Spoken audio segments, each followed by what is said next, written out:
Hello there, you beautiful human. I am Andrea Dawn, and today we are here to talk yoga philosophy.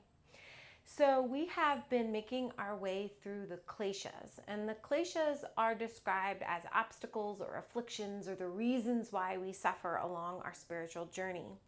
The first one was avidya, and avidya is like the big veil, and it is the veil of spiritual ignorance. It's the not knowing that we are divine, that we are infinite divine beings, and that each one of us is a ray of the sun.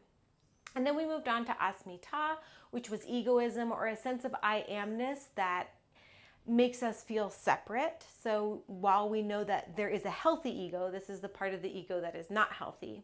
And then the last 2 weeks we talked about raga and dvesa. And those are basically attachments to our pleasures and to our displeasures. So running to and running away from. And these all grow in that field of avidya, or that spiritual ignorance. So when we don't know that we're divine, these are the roots that take place and end up causing us a lot of pain and suffering that is unnecessary. So not to say that some suffering is going to happen and that is helpful, and it's part of our growth and part of our expansion. There is the type that we have maybe not yet experienced that we don't need to suffer, and by being aware of this, we can lessen some of our future suffering. So today is about Abhinivesa, and this is known as the fear of death.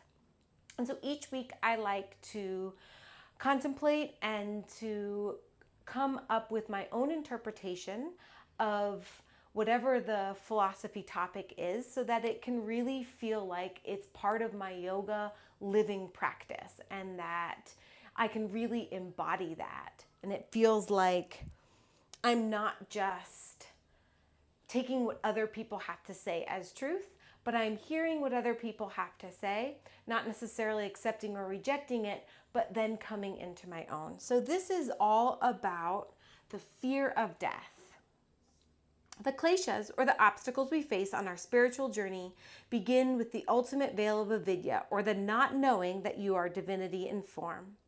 This unawareness provides fertile soil to trip upon the multiplying roots of the other kleshas, for this not knowing is the key ingredient to sprout all kinds of fears, prejudices, ignorances, and blind spots. Abhinivesa is the fifth klesha and can be interpreted as the fear of death. We may not think that we walk around all day in fear of our final breath, yet so many of our insecurities, misperceptions, and misguided actions very likely portray otherwise. Death might mean the departing of the physical body, but it can also be the departure of a relationship or the inevitable impermanence of most everything.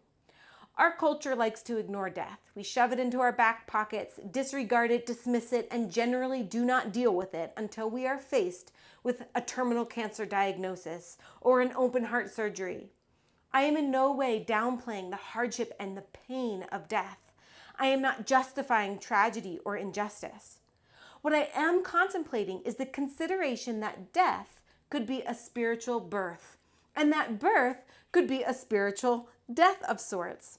When we remove the obstacles and distractions of the physical, our souls can expand past all sense perceptions and unconscious barriers.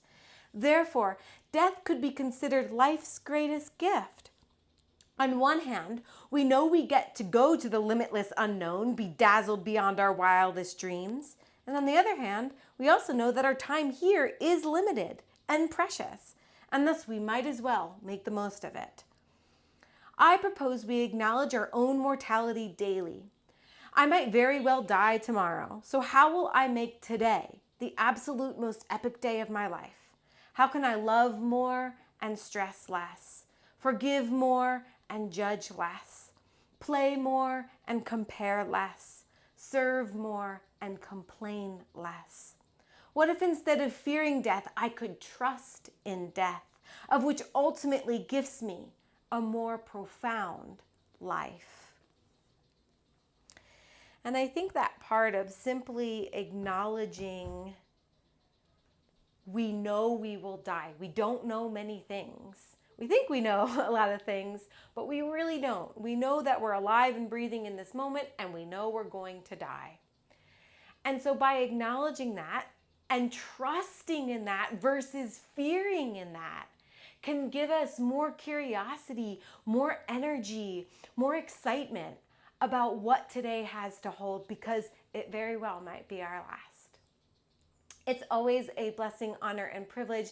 I encourage you to take this concept and come up with your own interpretation, really feel into it, and to dive into your own mortality. Always, always a blessing, honor, and privilege. My heart sees and feels and smiles to yours. Namaste, yogis.